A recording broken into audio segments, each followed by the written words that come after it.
আসসালামু আলাইকুম, কেমন আছেন সবাই? আশা করি ভালো আছেন। আমাকে অনেকেই জিজ্ঞেস করেছেন যে চলমান যে 47তম বিসিএস এর যে আবেদন প্রক্রিয়া, সেই আবেদন প্রক্রিয়ায় ক্যাডার চয়েস লিস্টটা কিভাবে দিতে হবে বা কিভাবে দেওয়া উচিত, কোনটাকে সামনে দিতে হবে, কোনটাকে পরে দিতে হবে। সো এই বিষয়গুলো তো দেখুন, আপনার কাঙ্ক্ষিত ক্যাডারটি পাওয়ার ক্ষেত্রে ক্যাডার চয়েস খুবই গুরুত্বপূর্ণ একটি বিষয়। সো এটাকে কোনোভাবেই হেলাফেলা করা যাবে না, মানে খুব গুরুত্বের সাথে নিয়েই কিন্তু ক্যাডার চয়েসটা পূরণ করতে হবে। চলমান এই ডিসেম্বর মাসে আপনারা কিন্তু পুরো মাস জুড়েই অ্যাপ্লাই করতে পারবেন। তো এই ক্ষেত্রে আপনার সঠিক ক্যাডার চয়েসটা খুবই গুরুত্বপূর্ণ আপনার কেরিয়ারের জন্য, যে এই যে পুরো জার্নি প্রিলি রিটেন ভাইবার পরে আপনি আপনার কাঙ্ক্ষিত ক্যাডারটি পাবেন কি না। তো আজকের ভিডিওটি সেই বিষয়ে, অর্থাৎ 47 বিসিএস অ্যাপ্লাই করার সময় আপনারা ক্যাডার চয়েস কিভাবে দেবেন। এখন ক্যাডার সার্ভিস সবগুলাই কিন্তু সমানভাবে গুরুত্বপূর্ণ, এটা আমি আগেই বলে নেই। এক এক ক্যাডার সার্ভিসের এক এক কাজ রয়েছে, কাজের পরিধি এক এক ক্যাডারের এক এক রকম, ঠিক আছে? সো সব ক্যাডারই বাংলাদেশ সিভিল সার্ভিসের গুরুত্বপূর্ণ ক্যাডার। সো কোনোটাকেই ছোট করে দেখার কোনো অবকাশ নেই, কোনোটাকেই বড় করে দেখারও কোনো অবকাশ নেই, সবাই সমান। এক্ষেত্রে আপনার ব্যক্তিগত ইচ্ছা, অভিরুচি এবং আপনার যে কর্মদক্ষতা সেটার সঙ্গে ম্যাচ করে কিনা, আপনার প্যাশনের সাথে ম্যাচ করে কিনা, আপনার একাডেমিক ব্যাকগ্রাউন্ডের সাথে ম্যাচ করে কিনা, এই বিষয়গুলোর উপর ভিত্তি করে আপনি একটা সিরিয়াল বা লিস্ট সাজাবেন। এটাকে আমরা বলি ক্যাডার চয়েস লিস্ট, মানে আপনি কোনটাকে বেশি প্রায়োরিটি দিচ্ছেন, মানে আপনি কি হতে চান বেসিক্যালি। সো 47 বিসিএস এর যে সার্কুলার, সেই সার্কুলারে কিন্তু আপনারা ইতোমধ্যেই দেখেছেন যে ক্যাডার, তো 47তম বিসিএস এর সার্কুলারে আপনারা কিন্তু দেখেছেন যে কি কি ক্যাডার এবং কোন কোন ক্যাডারে কত পদ সংখ্যা, ঠিক আছে? সেটা তো অবশ্যই দেখেছেন। তো ক্যাডার চয়েস, অর্থাৎ ক্যাডার চয়েস দেওয়ার সময় আপনাকে অবশ্যই দুইটা জিনিস ভাবতে হবে। এক, আপনার একাডেমিক ব্যাকগ্রাউন্ডের সাথে ক্যাডার চয়েসের কোনগুলো ক্যাডার আপনার সাথে বেশি প্রাসঙ্গিক। দুই, কোন ক্যাডারে গেলে আপনি আপনার যে দক্ষতা সেটা সবচাইতে বেশি কাজে লাগাতে পারবেন, ঠিক আছে? আর তিন, দেখবেন সেটা হলো আপনার যে সমস্ত সুযোগ সুবিধা প্রয়োজন সেই সিভিল সার্ভিসের ওই ক্যাডারগুলো থেকে আপনি সেই সুযোগ সুবিধাগুলো পাবেন কি পাবেন না।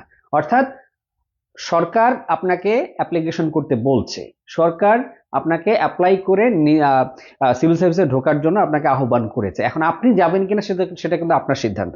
এবং একবার ওই সার্ভিসে ঢুকে গেলে সার্ভিস যে রুলস রয়েছে সেই রুলস অনুযায়ী কিন্তু আপনাকে বাকিটা জীবন কাটাতে হবে।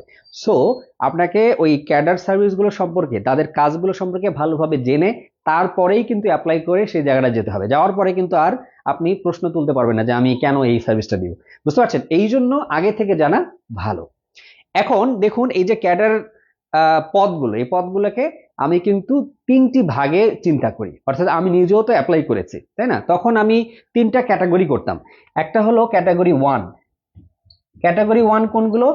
যেই ক্যাডার সার্ভিসগুলো এতটাই সুযোগ সুবিধা ভালো দেয়, হ্যাঁ, চাকরিজীবীদেরকে, সেই কারণে সবাই সাধারণত এই কয়েকটি ক্যাডারকে 1 নম্বর চয়েসে, 2 নম্বর চয়েসে এগুলাতে রাখে, অর্থাৎ ফার্স্ট চয়েস সেকেন্ড চয়েসে রাখে। মানে এই ক্যাডার সার্ভিসগুলোর প্রতি সবারই একটু মানে ইচ্ছা, আকাঙ্ক্ষা, প্যাশনের জায়গাটা বেশি থাকে। এদেরকে আমরা একটা ক্যাটাগরি করেছি। আর একটা ক্যাটাগরি হলো ক্যাটাগরি টু। আমি কিন্তু আগেই বলেছি যে এটা আমার খুবই ব্যক্তিগত চিন্তা। সব ক্যাডার সার্ভিসই সিভিল সার্ভিসের জন্য সমান গুরুত্বপূর্ণ, ঠিক আছে? আপনি নির্ধারণ করবেন যে আপনি কোনটাকে বেশি প্রায়োরিটি দেবেন। সো আমি ক্যাটাগরি টু কে এই ক্যাডার সার্ভিসগুলো রাখতাম, ঠিক আছে, ক্যাটাগরি টু। আর আরেকটা ক্যাটাগরি হলো, সেটা হলো সাবজেক্টিভ বা টেকনিক্যাল ক্যাডার, অর্থাৎ আপনি অনার্স এবং মাস্টার্সে যে বিষয়ে পড়াশোনা করে এসেছেন সেই বিষয় সম্পর্কিত যদি পদ থেকে থাকে ওই সার্ভিসে, তাহলে ওইটাতেও আপনি অ্যাপ্লাই করতে পারেন। ওগুলোকে আমরা বলি টেকনিক্যাল ক্যাডার। যেমন আমি জিওগ্রাফির স্টুডেন্ট, আমি জিওগ্রাফির যে শিক্ষা ক্যাডার, সেই ক্যাডারটা আমার টেকনিক্যাল ক্যাডার রূপে ছিল। অনেকের হয়তো সড়ক ও জনপথ, তারপর হলো ফিশারিজ, অনেকের কৃষি, বন, পরিসংখ্যান, এরকম অনেকগুলো আছে। এগুলো হলো কি নিজস্ব সাবজেক্ট অনুযায়ী। আর বাকি এই ক্যাটাগরি ওয়ান আর ক্যাটাগরি টু হলো জেনারেল, অর্থাৎ যে কোনো বিষয় থেকে পাশ করে এসে যে কেউ এগুলাতে অ্যাপ্লাই করতে পারে বা এই জায়গায় কমপ্লিট করতে পারবে। বাট টেকনিক্যাল ক্যাডার সমূহের ক্ষেত্রে শুধুমাত্র যার যেই সাবজেক্টে পড়া আছে, যার যেটা মেজর, সেই এই জায়গাটায় অ্যাপ্লাই করতে পারবে। এবং এখানে কম্পিটিশন শুধুমাত্র নিজের সাবজেক্টের লোকজনদের সাথে হবে। যেমন জিওগ্রাফির যখন টেকনিক্যাল ক্যাডার হিসেব করা হবে, শিক্ষা ক্যাডার, তখন সেখানে ফিজিক্সের কেউ এসে ওখানে কমপ্লিট করতে পারবে না। বুঝতে পারছেন? তাহলে অ্যাপ্লাই করার আগে প্রথমেই আপনাকে চিন্তা করতে হবে যে আপনার টেকনিক্যাল ক্যাডার আছে কিনা। সার্কুলারটা খুলে আগে দেখবেন যে ভিতরে আপনার সাবজেক্টের কোনো পদ আছে কিনা, ঠিক আছে? তো যদি টেকনিক্যাল থেকে থাকে, তাহলে আপনার যদি ইচ্ছা হয় যে আমি টেকনিক্যালের বাইরে এগুলোতে যাব না, তাহলে আপনি শুধুমাত্র কি করবেন, টেকনিক্যাল ক্যাডারে অ্যাপ্লাই করবেন। বুঝতে পারছেন? আর যদি আপনার কাছে মনে হয় আপনার টেকনিক্যাল ক্যাডারটাতেও আপনি যাতে যেতে চান, আবার এই জেনারেল ক্যাটাগরি 1 ক্যাটাগরি 2 এটাতেও যেতে চান, তাহলে আপনি অ্যাপ্লাই করবেন বোথ ক্যাডারে। বুঝতে পারছেন? আবার অনেকে এমন হতে পারে যে তার টেকনিক্যাল ক্যাডার নেই, সে শুধুমাত্র কিসে অ্যাপ্লাই করবে, এই জেনারেলে অ্যাপ্লাই করবে। তাহলে 3 রকমের অ্যাপ্লাই হবে, হয় শুধু টেকনিক্যাল, অথবা শুধু জেনারেল, অথবা টেকনিক্যাল জেনারেল দুইটাই একসাথে, এটাকে বলা হয় বোথ ক্যাডার অ্যাপ্লিকেশন। বুঝতে পারছেন? তাহলে আপনি প্রথমে ঠিক করে নেবেন যে কি করবেন। এরপরে আসুন ক্যাডার চয়েসের সিরিয়ালটা সাজানো। অ্যাপ্লিকেশন যখন করবেন, অ্যাপ্লিকেশনের একটা পর্যায়ে দেখবেন যে আপনাকে দেখাচ্ছে যে এই ক্যাডারগুলো আপনার সাবজেক্টের সাথে প্রাসঙ্গিক, এই ক্যাডারগুলো আপনি চয়েসে দিতে পারবেন। তখন ভার্সিটিতে যেমন আমরা অ্যাডমিশন টেস্টের সময়, গুচ্ছ পরীক্ষার সময় ভার্সিটিগুলোকে সাজিয়ে দেই 1 নম্বর, 2 নম্বর, 3 নম্বরে, ঠিক এইভাবেও ক্যাডার সার্ভিসগুলোকে আপনাকে 1 থেকে যতগুলোই আপনার জন্য অ্যাপ্লিকেবল সবগুলোই আসবে, ওগুলোকে 1, 2, 3 করে সাজাতে হবে। মাথায় রাখবেন 1 নম্বর ক্যাডারটা হবে আপনার জন্য সবচাইতে বেশি প্রায়োরিটি, অর্থাৎ এটা আপনি একদম শুরুতেই চান। তাহলে সাধারণত ক্যাটাগরি 1-এ সবাই সাধারণত কি দেয় সেগুলো একটু দেখি। প্রশাসন, পররাষ্ট্র, পুলিশ, শুল্ক এবং আবগারি। এছাড়াও এই যে নিরীক্ষা ও হিসাব, এটা অনেকে তাদের 1 নম্বর চয়েসে দিতে পারে। সো আমার ব্যক্তিগত অভিমত হলো এই যে ক্যাটাগরি 1 আমি লিখেছি, এই ক্যাটাগরি 1-এর মধ্যে আপনি চেক করে দেখুন যে কোনটাতে আপনার প্যাশন বেশি, কোনটাতে আপনার ইচ্ছা অভিরুচি বেশি। যেমন আমি বলি, যারা হলো বিদেশে ভ্রমণে খুব বেশি ইচ্ছুক এবং দেশের বাইরে বাংলাদেশের প্রতিনিধিত্ব করতে চান, অর্থাৎ বহির্বিশ্ব আপনাকে খুব বেশি আকর্ষণ করে এবং খুব একটা ডিসেন্ট স্মার্ট লাইফ লিড করতে চান, তাহলে সেই ক্ষেত্রে আমি মনে করি পররাষ্ট্র ক্যাডার আপনারা প্রথম চয়েস দিতে পারেন। আচ্ছা, যারা হলো পুলিশিং খুব ভালো লাগে, ওই যে পোশাক আশাক, তাদের যে আর্মস, তাদের যে অ্যাটিটিউড, চলাফেরা খুব বেশি ভালো লাগে, তারা পুলিশ ক্যাডার দেবেন 1 নম্বরে। বুঝতে পারছেন? অর্থাৎ প্যাশনের জায়গাটা, মুভি টুভি দেখে পুলিশ হতে খুব ইচ্ছে করে, ঠিক আছে, দাবাং 1, দাবাং 2, সো আপনারা দেবেন পুলিশ, ঠিক আছে। আবার যারা হলো কাস্টমস অফিসার হইতে চান, ঠিক আছে, পোর্টে, অর্থাৎ দেশের অর্থনীতিতে অবদান রাখতে চান, কাস্টমস ক্যাডারের কাজ সম্পর্কে তো আপনারা জানেনই, ঠিক আছে, এক্সপোর্ট ইম্পোর্ট, এই যে কাস্টমস এন্ড এক্সাইজ। সো কাস্টমসে যদি আপনারা যেতে চান, তাহলে এই জায়গায় কাস্টমসকে 1 নম্বর দিতে পারেন। আবার যদি আপনি কি মানে নেতৃত্ব দিতে চান, হ্যাঁ, প্রশাসনিক নেতৃত্ব, অর্থাৎ আপনি একেবারে নীতি পর্যায়ে নেতৃত্ব জায়গাটাতে যেতে চান, তাহলে প্রশাসন ক্যাডারকে আপনি 1 নম্বরে দিতে পারেন। অর্থাৎ পুরোটা ডিপেন্ড করছে আপনার ইচ্ছার উপর। এখন আমি বলি যে আমি কিভাবে সাজিয়েছিলাম। আমি ক্যাটাগরি 1-এ দেখুন, আমার 41 বিসিএস এর এক্সপিরিয়েন্সটাকে বলি। 41 বিসিএস এ আমার পররাষ্ট্র ছিল 1 নম্বর চয়েস। তো আমি কি করেছি, পররাষ্ট্রকে 1 নম্বরে দিয়েছি, ওকে। তারপর প্রশাসনকে দিয়েছিলাম 2 নম্বরে। বুঝতে পারছেন? তারপর আমি এই শুল্ক ও আবগারি এটা দিয়েছিলাম 3 নম্বরে। তারপর এই পুলিশ দিয়েছিলাম 4 নম্বরে। এই যে আমার ক্যাটাগরি 1-এর ভিতরে আমি এদেরকে এইভাবে সাজিয়েছিলাম। এটা গেল আমার 41 বিসিএস। আবার 43 বিসিএস এ কি করেছি, 43 বিসিএস এ আমার ওয়াইফ আমাকে বলল যে থাক, দেশের বাইরে আর যাওয়ার দরকার নেই, দেশের মধ্যেই থাকো, ঠিক আছে, তাই ভালো। তো যাই হোক, আমি কি করলাম, পরের বার আমি আর পররাষ্ট্র দিলামই না, কি করলাম, এটা একদমই বাদ। আমি প্রশাসনকে কি করলাম, 1 নম্বরে রাখলাম। তারপর শুল্ক আবগারিকে 2 নম্বরে রাখলাম। আবার পুলিশকে রাখলাম 3 নম্বরে। এখন মাথায় রাখবেন এই ক্যাডার চয়েসটা গুরুত্বপূর্ণ, কারণ আপনি যখন ভাইবা দিতে যাবেন তখন কিন্তু আপনার এই প্রথম 1, 2, 3 এই 3 ক্যাডার চয়েস থেকে কিন্তু ভাইবায় প্রশ্ন করা হবে। অর্থাৎ ভাইবার বিষয়বস্তু কিন্তু অনেকাংশে আপনার ক্যাডার চয়েসের উপর ভিত্তি করে হবে, কি কি প্রশ্ন করা হবে আপনাকে। সো খুবই সাবধানতার সাথে আপনাকে প্রথমেই এই জার্নিটা শুরু করতে হবে, ভালোভাবে ক্যাডার চয়েস পূরণ করার মাধ্যমে। শুরুতে ভুল করলে রেজাল্ট কিন্তু 0 চলে আসবে শেষের দিকে। বুঝতে পারছেন? সো এইভাবে করে কিন্তু আপনি সাজাতে পারেন। অর্থাৎ যদি পররাষ্ট্র দেন তাহলে পররাষ্ট্র 1-এ দেবেন, তারপরে প্রশাসনে দিতে পারেন, অর্থাৎ আপনার ইচ্ছা অনুযায়ী আপনি সাজাবেন। যদি পররাষ্ট্র দেন তাহলে 1 নম্বরে দেবেন, আমি এইটা রিকমেন্ড করব, ঠিক আছে।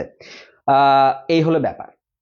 সো এইভাবে করে সাজানোর পরে আমি এখানে ক্রস দিয়েছি, সেটা নিয়ে আবার কেউ মন খারাপ করিয়েন না।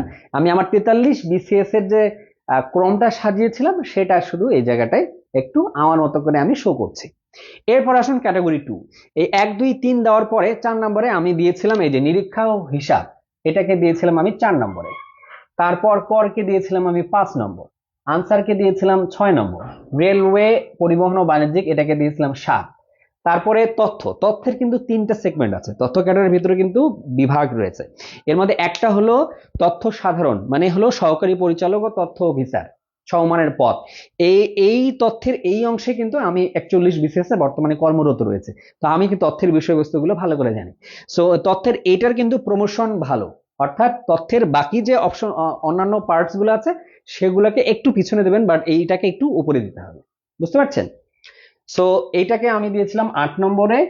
তারপর আপনারা দেবেন খাদ্য 9 নম্বরে, 10 নম্বরে দিবেন ডাক, সমবায়কে দিতে পারেন 11 নম্বরে, পরিবার পরিকল্পনাকে আমি দিয়েছিলাম 12, তারপর তথ্য সহকারী পরিচালক অনুষ্ঠান এটাকে দিয়েছিলাম 13, আর তথ্য সহকারী বার্তা নিয়ন্ত্রক এটাকে দিয়েছিলাম 14।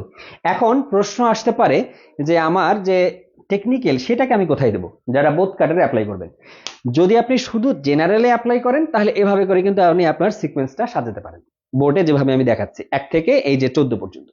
বাট যখন আপনি শিক্ষা ক্যাডার থাকবে বা আপনার টেকনিক্যাল ক্যাডার থাকবে তখন আপনি কোথায় দেবেন। আপনি যদি বেশিরভাগ কোচিং সেন্টারে যান, কোচিং সেন্টারের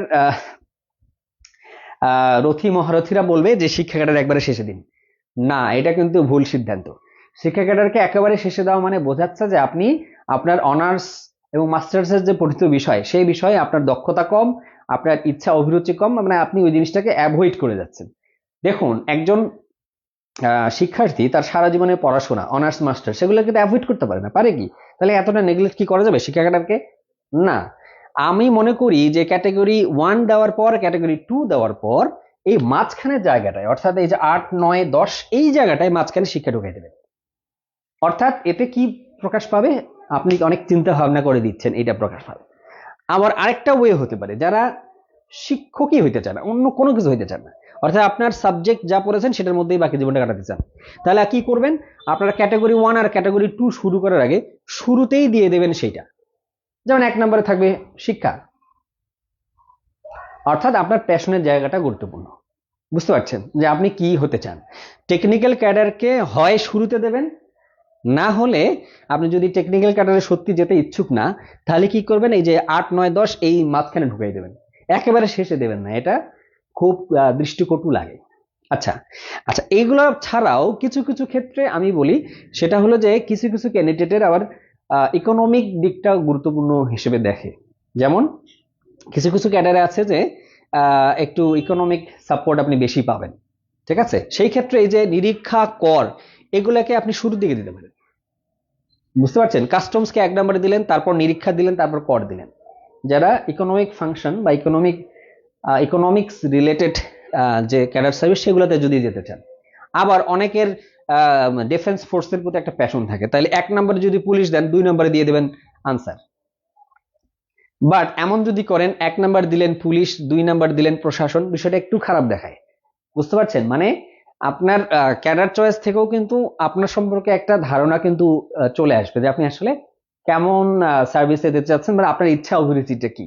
সো ক্যাডার চয়েস খুব সুন্দরভাবে সাজানো একটি খুবই গুরুত্বপূর্ণ ব্যাপার। আবার নিচের দিকে এই যে 12 13 14 এগুলোকে যেভাবে সাজিয়েছি সেগুলোকে আপনি আপনার মতো করে একটু উপর নিচ করতেই পারেন, বাট আমি কিন্তু ব্যাকগ্রাউন্ড অ্যানালিসিস করে কোন ক্যাডারে কি সুযোগ সুবিধা সেগুলো অ্যানালিসিস করে আমারটা এইভাবে সাজিয়েছিলাম, তাহলে আপনারটা আপনি এইভাবে করে সাজাতে পারেন। এই হলো বিষয়।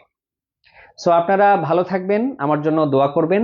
আর অ্যাপ্লাই প্রক্রিয়ায় যে কোনো বিষয়ে আপনার যদি কোনো কনফিউশন থাকে তাহলে feel free to ask me.